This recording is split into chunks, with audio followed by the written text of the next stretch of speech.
ఈ మాట నీకోసమే. ఏమిటి ఆ మాట? బలమైన విశ్వాసాన్ని నీవు కలిగి ఉంటే అబ్రహాము వలె ఆశీర్వదించబడతావు. అంతే కదా. అబ్రహాము దేవుని యందు బలమైన విశ్వాసాన్ని కనపరిచారు కాబట్టే దేవుడు బలముగా ఆశీర్వదించాడు. విశ్వాసులకు తండ్రి అన్న బిరుదును అబ్రహాముకు దేవుడు అనుగ్రహించాడు. మరి మనలో ఎంతమందిని అబ్రహాము కనపరిచిన ఆ విశ్వాసాన్ని మనము దేవునిపై కనపరుస్తున్నాం? దేవునిపై మనకు విశ్వాసం ఉంటే మనం ఎదుర్కొంటున్న పరిస్థితులను బట్టి మనం బాధపడమండి. మనం ఎదుర్కొంటున్న పరిస్థితులను బట్టి దేవుణ్ణి దూషించము. ఒక్కసారి ఆలోచిద్దాం.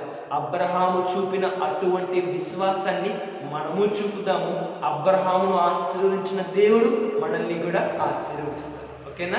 May God bless you.